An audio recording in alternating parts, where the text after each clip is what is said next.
Un petit rappel de la règle quand on doit diviser des fractions.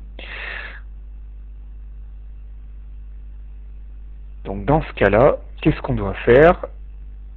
On doit multiplier par l'inverse. D'accord? Donc là, A sur B divisé par C sur D, ça revient à faire A sur B multiplié par l'inverse de C sur D, donc D sur C. Alors cette petite vidéo va vous apporter des précisions avec quelques exemples. Si on considère moins 5 neuvièmes divisé par 13 septièmes, on applique la règle,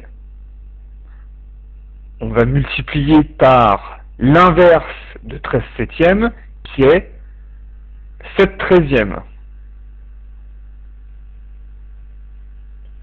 Une fois qu'on a fait ça, on applique la règle de calcul concernant le produit de deux fractions. On multiplie les numérateurs entre eux, on multiplie les dénominateurs entre eux.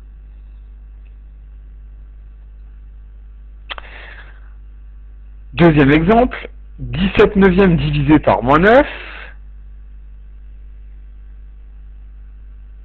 divisé par un nombre non nul revient à multiplier par l'inverse de ce nombre. Je vous rappelle que moins 9, c'est comme si on avait moins 9 sur 1.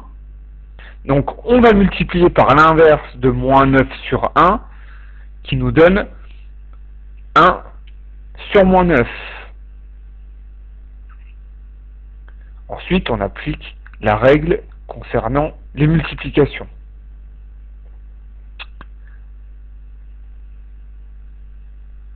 Autre exemple, moins 8 divisé par moins 3 seizièmes. Alors, je vous mets cette petite indication. On va bien repérer la barre de fraction principale. Ici, c'est la plus grande.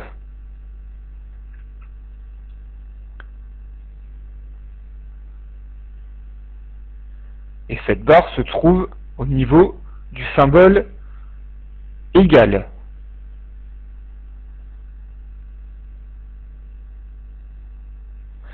Donc là, on repère le deuxième membre, qui est moins 3 seizièmes, et en appliquant la règle, on va multiplier par l'inverse de moins 3 seizièmes, qui est 16 sur moins 3. Ensuite, on applique la règle concernant les multiplications. On n'oublie pas que là, c'est comme si on avait moins 8 sur 1 fois 16 sur moins 3. Nous avons ici deux signes négatifs, c'est un nombre pair, donc le résultat sera positif. Autre exemple, cette fois-ci. Cette fois-ci, on a moins 8 sur moins 3 divisé par 16. Ici, le grand trait de fraction, ici,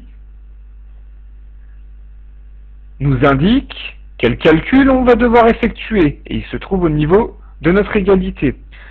On voit que ce calcul va être différent du calcul précédent. On va multiplier du coup par l'inverse de 16, qui est 1 seizième. Alors vous remarquerez une chose ici, c'est que j'ai enlevé les signes négatifs. On ne s'embête pas avec ça, on a deux signes négatifs, c'est un nombre pair, donc le résultat sera positif. Et on calcule. On remarquera ici qu'on peut proposer une simplification par 8, 8 fois 1, et au dénominateur, on a 3 fois 2 fois 8. Pour décomposer le 16, on peut simplifier par 8. Qu'est-ce qui reste? 3 fois 2, 3 fois 2, 6.